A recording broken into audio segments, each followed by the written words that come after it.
I want to talk about a specific event that will take place in America's very near future, which could actually bring our country and our way of life to a grinding halt. This looming crisis is related to the financial crisis of 2008, but it is infinitely more dangerous, as I'll explain in this video. As this problem comes to a head, I expect there to be riots in the streets, arrests on an unprecedented scale, and martial law enforced by the U.S. military. Believe me, I don't make this prediction lightly, and I have no interest in trying to scare you. I'm simply following my research to its logical conclusion.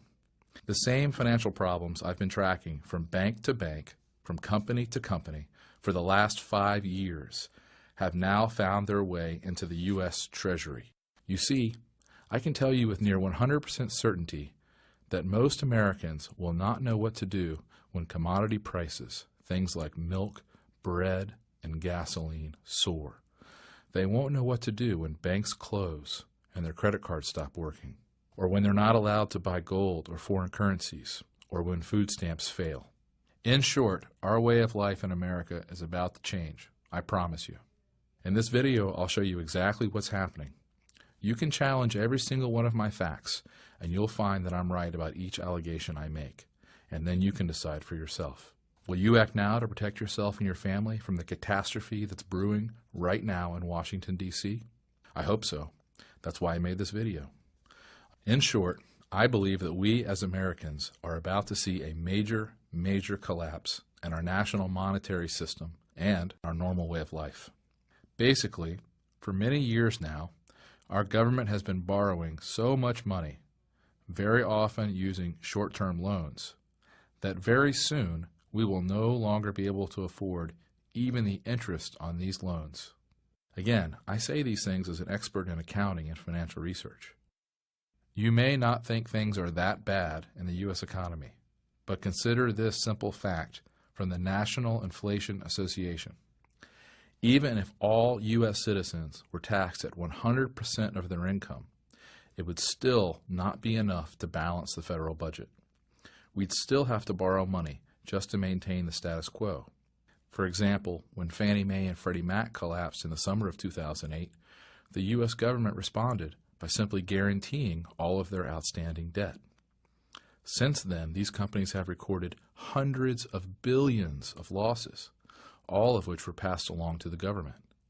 Yes, you can still get mortgages today, and yes, Freddie and Fannie are still in business.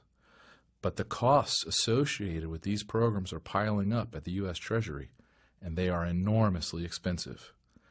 These losses and trillions in other private obligations are now the responsibility of the U.S. government. The problem is, even before this crisis, our government was deeply in debt.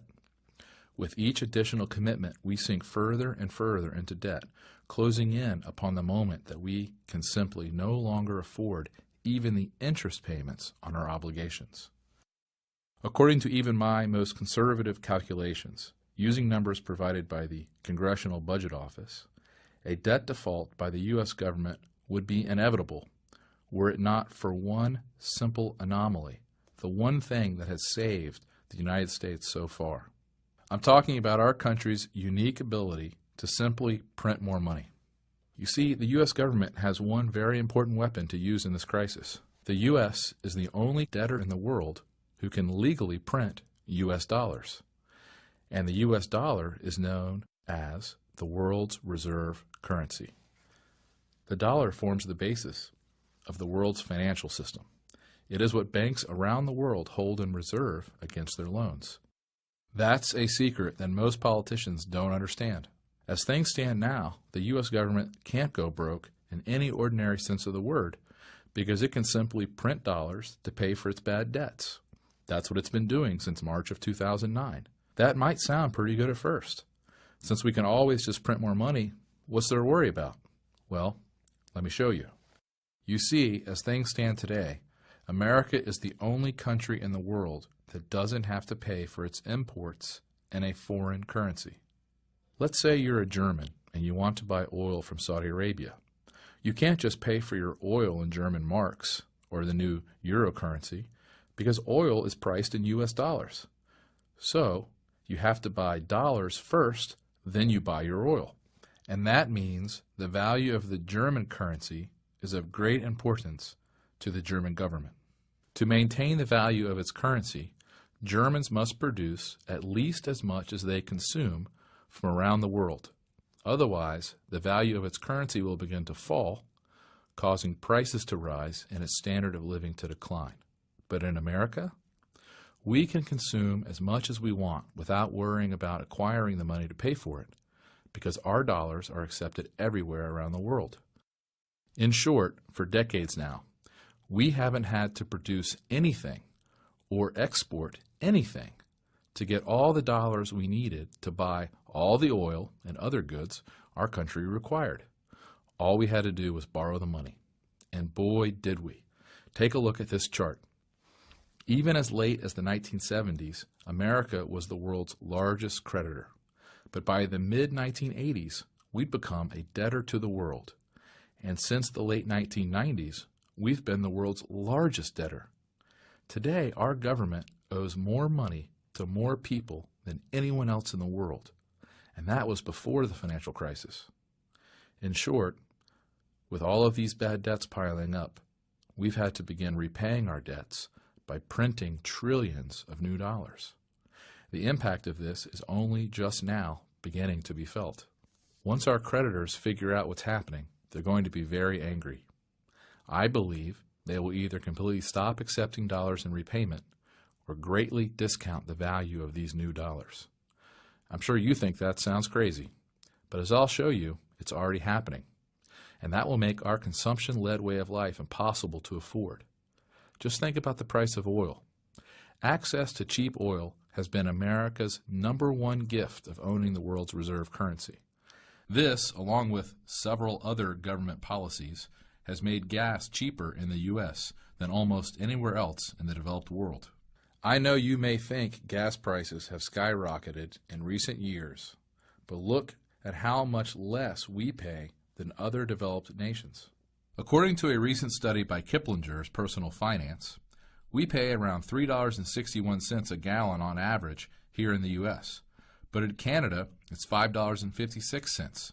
The French pay a whopping $8.21. The Japanese pay $6.62.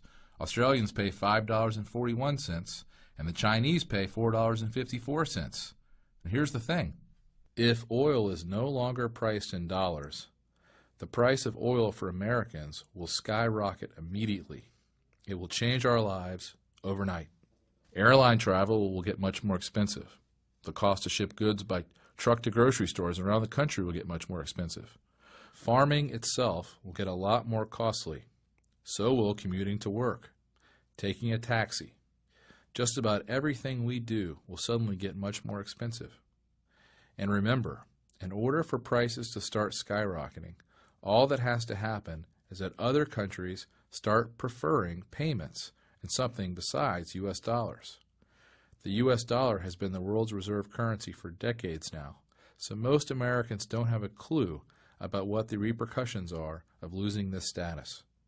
You might think this could never happen, but it happens all the time when countries get too far in debt, or when they consume too much or produce too little. In fact, the same thing happened to Great Britain in the 1970s. Most people don't know this, but British sterling was the reserve currency for most of the world for nearly 200 years, for most of the 18th and 19th centuries.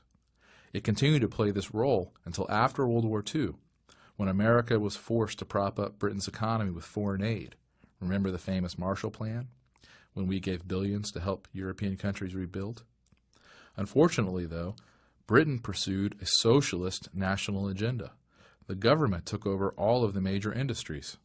Like Barack Obama, Britain's leaders wanted to, quote, spread the wealth around.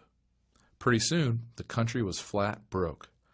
The final straw for Britain came in 1967, when things got so bad the Labour Party, which is the socialists, decided to devalue the British currency by 14% overnight. They believed this would make it easier for people to afford their debts. In reality, all it did was make anyone holding British sterling 14% poorer overnight. It made everything in Britain much, much more expensive in the coming years. For the country as a whole, it ushered in one of the worst decades in modern British history. Most Americans don't know anything about Britain's winter of discontent in the late 1970s, when the government put a freeze on wages. There were continuous strikes in nearly every sector: grave diggers, trash collectors, even hospital workers. Things got so bad at one point that many hospitals were reduced to accepting emergency patients only. In 1975, inflation in Britain skyrocketed to 26.9% in a single year. The government also imposed what was known as the 3-day week in 1974. In short, businesses were limited to using electricity for only 3 specified consecutive days each week, and they were prohibited from working longer hours on those days. Television companies were required to cease broadcasting at 10:30 p.m. to save electricity. Imagine, Britain was a global superpower for 150 years, but when they started intentionally devaluing their currency, things went straight downhill. Maybe you don't think something similar can happen here, but I'm telling you, it's already underway. In fact, the exchange value of the U.S. dollar has plummeted in the past year. Look at this chart. From June 1st of 2010 to June 1st of this year, the U.S. dollar has plunged 12%. That's a huge move in the currency world. In short, people are quickly losing faith in the U.S. dollar. What happened to the British currency is now happening to the U.S. dollar. Not only will the price of gas, oil, and other commodities skyrocket in America, almost everything we consume will immediately get more expensive. All the clothing, furniture, and household goods we import from China, all the food we get from Central and South America, all the electronics, television, computers, and cars we get from Asia and Europe. In fact, it's happening right now before our eyes. The price of gold is up more than 100% since the financial crisis of 2009. Oil prices have doubled. Soybeans are way up. Copper prices are up more than 170% since 2009. Cotton prices are up 80% in just the past year. As Wesley Card, the head of a clothing company that includes brands like Dockers and Anne Klein, was quoted by the New York Times, "It's really a no-choice situation. Prices have to come up." This chart shows how much a few key commodities have skyrocketed in price just since the beginning of 2009. Of course, skyrocketing commodity prices are just the beginning. There are other disastrous consequences to the U.S. dollar losing status as the world's reserve currency. For example, there would be much less demand for U.S. dollars around the globe, so interest rates will skyrocket.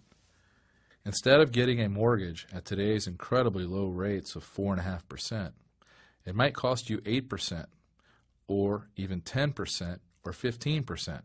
Imagine what that would do to housing prices. Stock prices would likely plummet by at least 40% in a matter of weeks as a result of this event in the currency markets. It will cost every American business a lot more money for supplies and materials. No one will be able to get a loan, and no bank will want to make loans. In short, when the U.S. dollar loses its spot as the world's reserve currency, it will cause a brutal downturn in the economy, which I expect will be about 10 times worse than the mortgage crisis of 2008. You see, what will also happen as a result of this currency crisis and the end of the U.S. dollar as the world's reserve currency will be massive inflation, the likes of which we've never seen before. When everyone is trying to get rid of their dollars, the government is printing more and more to pay debts, and no one wants to own them, the crisis will reach epic proportions. It's all coming to a head soon, much sooner than people think. Remember, too, that in roughly the past 100 years, this type of debt crisis has reared its ugly head in Germany, Russia, Austria, Poland, Argentina, Brazil, Chile, the Ukraine, Japan, and China. I believe it will soon happen right here in the United States. Don't believe me? Well, the truth is that it's already happening at the local and state levels. Take a look. According to the Center on Budget and Policy Priorities, a Washington, D.C. based think tank, at least 46 states face huge budget shortfalls for 2011. The center reports that the total state budget shortfall could reach $160 billion in 2011. And although many states got federal help over the past year, that aid is now gone. The CBS News program 60 Minutes ran a story on this crisis in recent weeks and reported that, quote, there is a financial crisis looming involving state and local governments. The states have collectively spent nearly $500 billion more than they collected in taxes.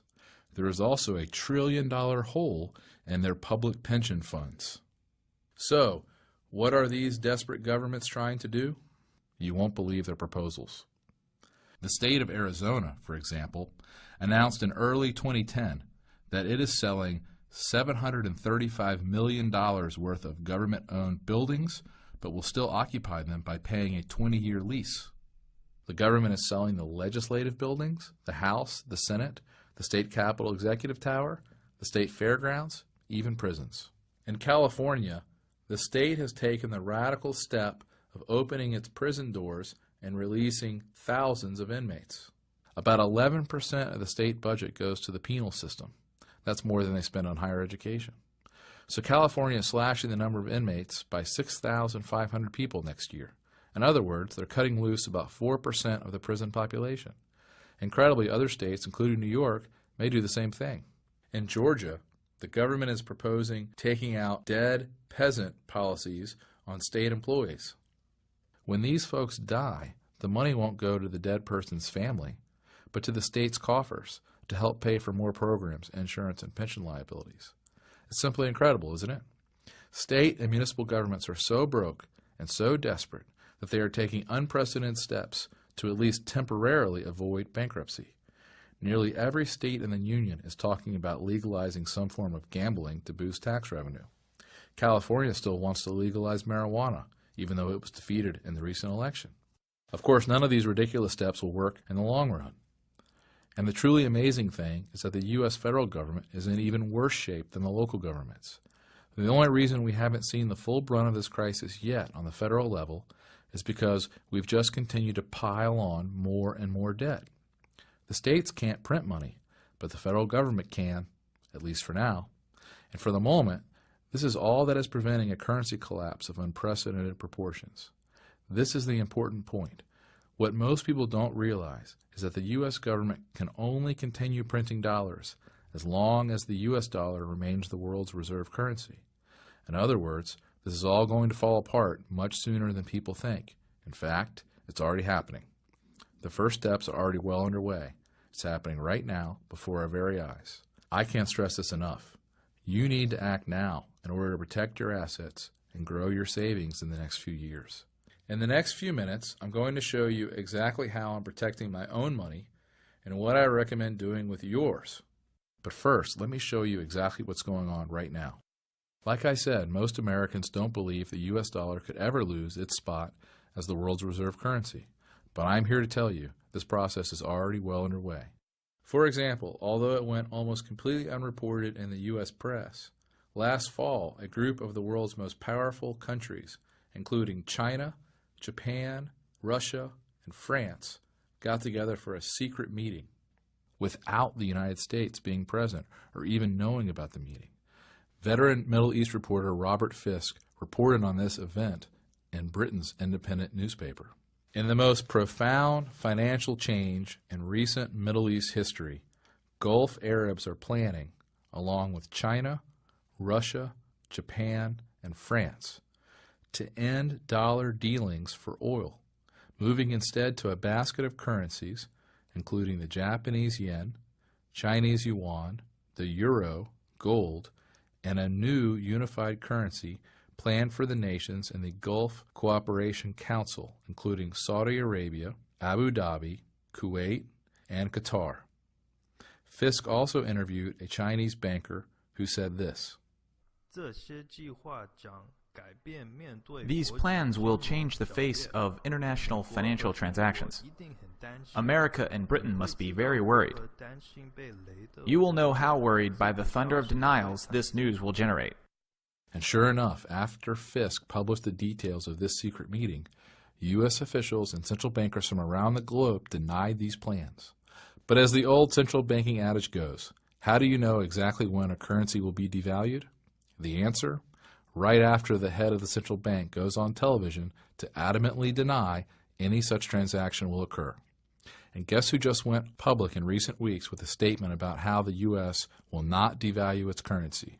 You guessed it, the U.S. Treasury Secretary Tim Geithner. You see, the last thing a central banker wants to do in the midst of a devaluation is to give people a warning before he can devalue. So they have to deny. After the announcement is made, it's too late for citizens and investors to get out.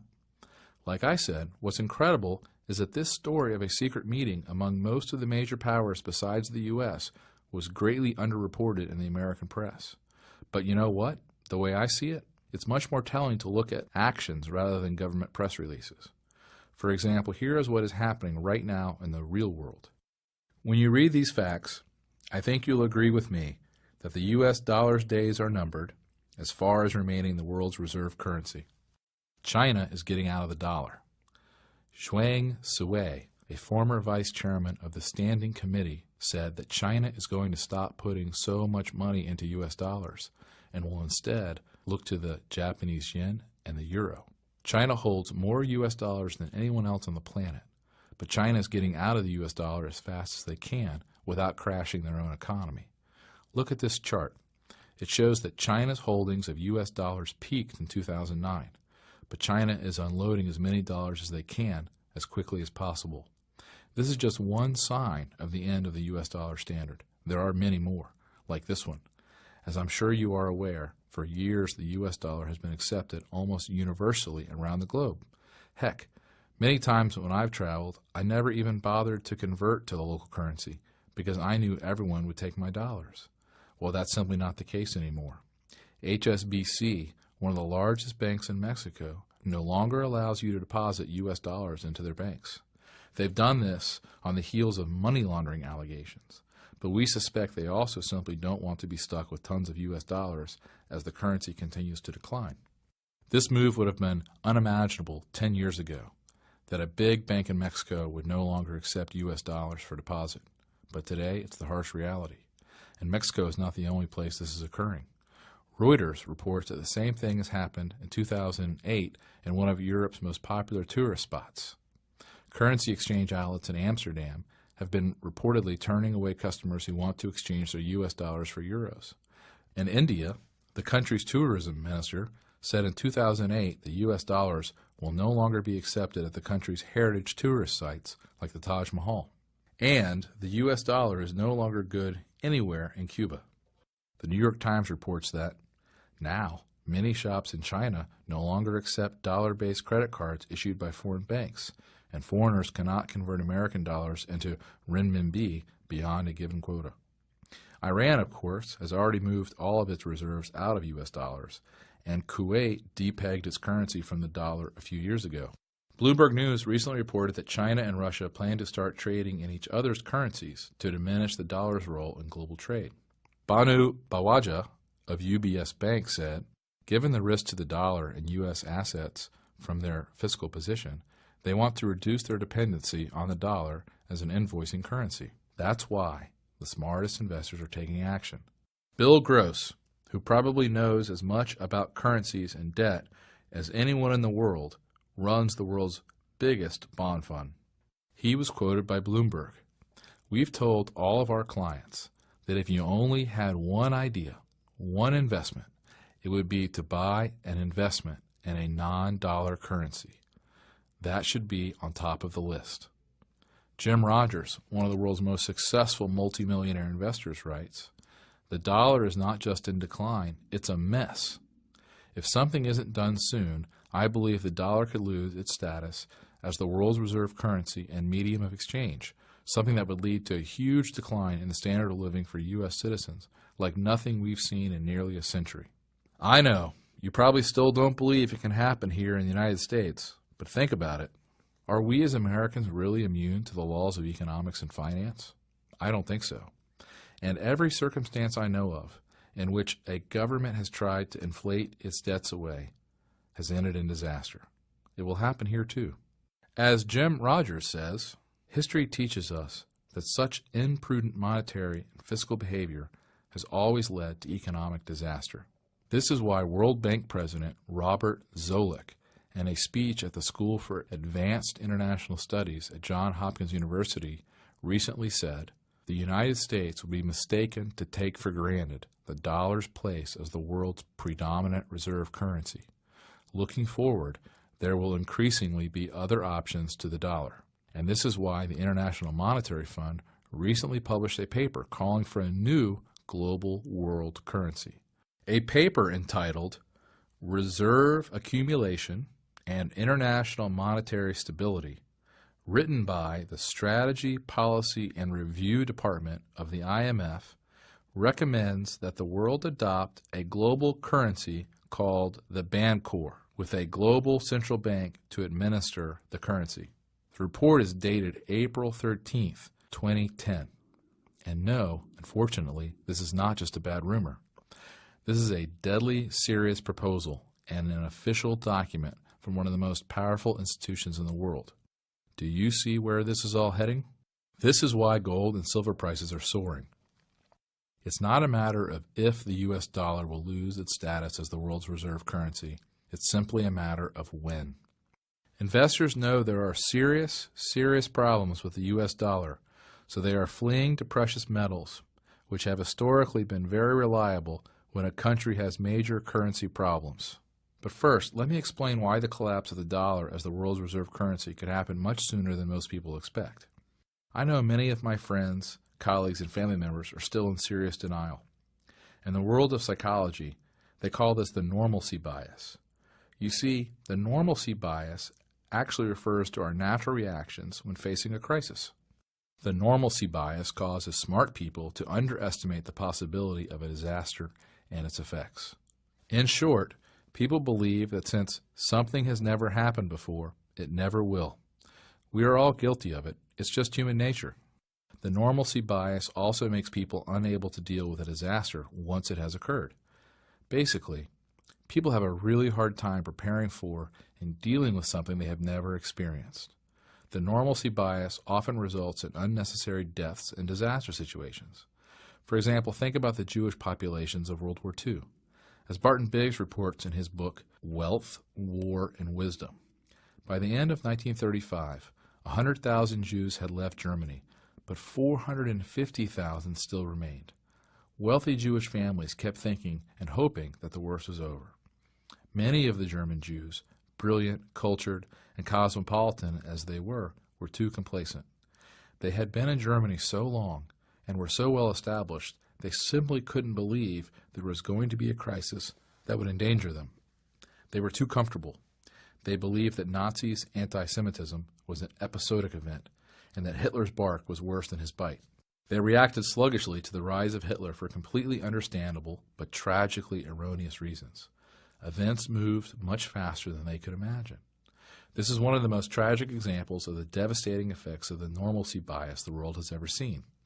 Just think about what was going on at the time.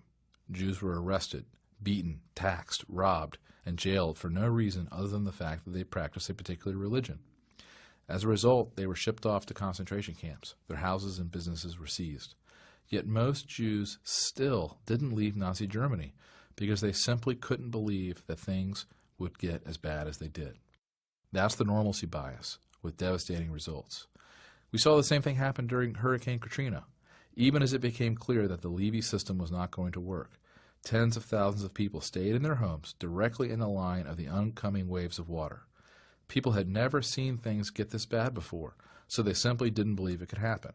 In Haiti, in Pakistan, and other third world countries, sure. But they never thought something like that could happen in our country. And as a result, nearly 2,000 residents died. Again, it's the normalcy bias. We simply refuse to see evidence that's right in front of our face because it is unlike anything we have experienced before. The normalcy bias kicks in, and we continue to go about our lives as if nothing is unusual or out of the ordinary. Well, we're seeing the same thing happen in the United States right now. We have been the world's most powerful country for nearly 100 years. The U.S. dollar has reigned supreme as the world's reserve currency for more than 50 years. Most of us in America simply cannot fathom these things changing. But I promise you this, things are changing, and faster than most people realize. For a moment, just look at a tiny fraction of the evidence around us. Did you know that there are now nearly 43 million Americans on food stamps? That's around 14% of the entire population. And get this, the number of Americans on food stamps has now gone up every month for 37 months. That's over 3 years.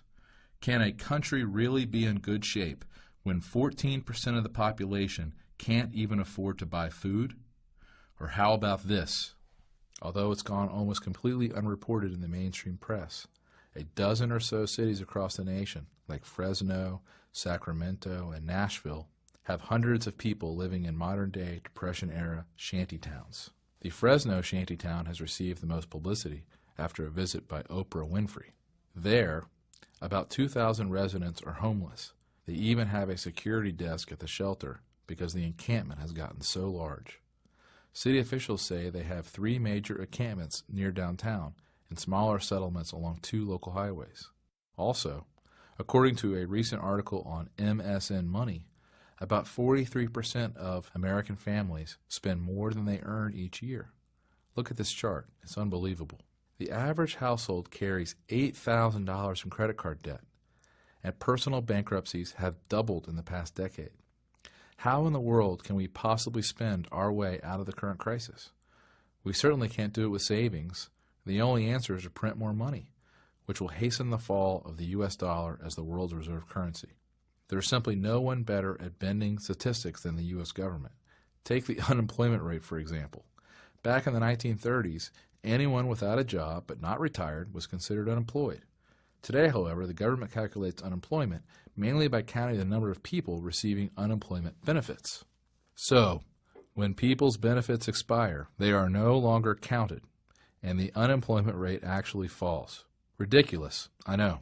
The reality is, the true unemployment rate is much higher than what the government is reporting. If you don't believe me, look at 2 job postings I read about recently. In Long Island City, an estimated 2,000 people waited in line at the local employment office, some for as long as 4 days, to apply for 100 elevator mechanic apprenticeship positions. And in Massillon, Ohio, 700 people applied for a single janitorial job, paying $16 an hour plus benefits. The point is, our country is not growing jobs because the government makes it harder and harder for businesses. With current regulations in place, our country will never experience the type of growth necessary to dig our government out of the hole they've put themselves in. I'm sure you think I'm exaggerating, but just look at what the CEO of one of America's most important companies said.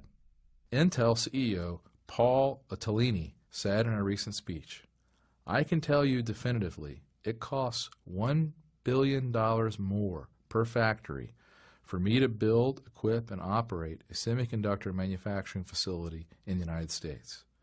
He said that 90% of the additional costs are not from higher labor rates, but from higher taxes and regulatory charges, which other nations simply don't impose. Cypress Semiconductor CEO T.J. Rogers agreed that the problem is not higher U.S. wages, but anti-business laws. He was quoted in an interview with CNET News. The killer factor in California for a manufacturer to create, say, 1,000 blue-collar jobs is a hostile government that doesn't want you there and demonstrates it in thousands of ways. Few Americans today realize that we have the second highest corporate tax rate in the world. And since Japan's new prime minister just announced that he plans to reduce the country's corporate tax rate by 15%, the U.S. could soon have the highest corporate tax rate in the world. Why would anyone want to start a business here when they can do it for less money and keep more of the money they make by locating elsewhere? It's just another good reason to avoid the U.S. dollar. The point is, the cards are seriously stacked against us. This looming currency crisis is inevitable. Almost every state in the country is on the verge of bankruptcy. We have borrowed an impossible amount of money, which we will never be able to pay back. Our economy is an absolute mess. Taxes are sky high already, and will certainly go much higher over the next few years. And nearly all of the world's major financial players are preparing for an alternative to the U.S. dollar as the world's reserve currency. To me, it is so obvious that we are about to experience a serious currency crisis that I can't believe people can deny this reality with a straight face. Again, if you don't believe a currency crisis is coming, Just take another look at the price of gold and silver compared to the U.S. dollar over the past decade. It's obvious that smart investors want to hold gold and silver, not U.S. dollars. Anyone with any sense or basic understanding of economics can tell the U.S. dollar is doomed, and it's going to have major repercussions, which the average American has not yet even considered. Here are the specific steps you should take. Step number 1. Get some of your money beyond the reach of the U.S. government. It's perfectly legal and a lot easier than you think. I know you probably don't believe me when I tell you that the U.S. government is going to implement policies to save itself, which are unimaginable right now. But remember, desperate governments will do very desperate things. That's why they outlawed the ownership of gold 80 years ago. That's why they are already talking about nationalizing automatic 401k and retirement plans, and why it might soon be against the law to open a foreign bank account or to move your money overseas without paying outrageous taxes. Step number 2, how to acquire the world's safest assets, which are likely to perform best during this period. What I'm talking about here is buying as much gold and silver as you can reasonably afford. I know, gold has had a huge run, jumping more than 400% in the past decade. But believe me, when the U.S. dollar loses its status as the world's reserve currency, this early run is going to be a mere afterthought. I will be surprised if gold does not reach $5,000 or $6,000 an ounce in the next few years. The smartest money managers in the world, people like George Soros, David Einhorn, and John Paulson, have all recently taken huge positions in gold. And I think you are crazy not to do the same. And what about silver? Well, I believe silver will serve a unique role during this currency crisis. Let me explain. For most of recorded history, the price of gold has been around 16 times the price of silver. This ratio, the so-called silver ratio, has fluctuated from time to time based on silver discoveries and attempts by governments to regulate the silver-to-gold ratio. But in a free market, where demand for silver as money exists, I'd expect the natural supply and demand balance to lead to a silver price around 1/16 the price of gold. Based on the historical ratio, with the price of gold around $1,500, the price of silver should be over $90. It's not, of course. Today, silver is trading around $34. Today, then, gold is selling for more than 44 times the price of silver. What explains the difference between hundreds of years of history and today?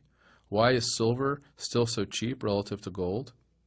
When silver is demonetized, as it is now, meaning it's not being used for money, but just for industrial purposes, supplies soar as people sell silver for gold and other currencies. On the other hand, during periods of monetary crisis, demand for silver as money pushes the silver ratio heavily in silver's favor. For example, the ratio returned to its historic range during World War I. It happened again in the early 1970s when Nixon abandoned the gold standard.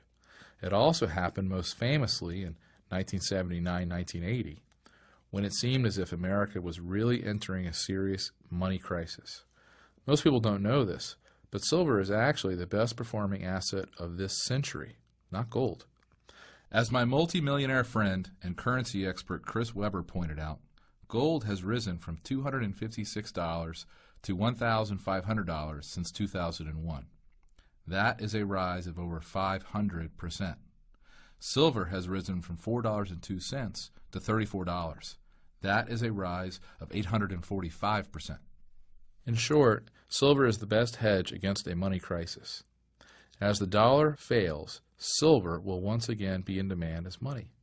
And as this demand materializes, the free market price of silver will likely return to around 1/16 the price of gold. When gold hits $2,000 an ounce, assuming the price of gold is 16 times the price of silver, silver should be worth about $125 per ounce. And my friend Chris Weber believes silver will likely hit $187 an ounce. If that happens, you could make gains of around 450% if you invest at today's prices. Remember, the government is not going to save you. You can either let things happen to you, or you can take a few simple steps and take charge of your family's fate.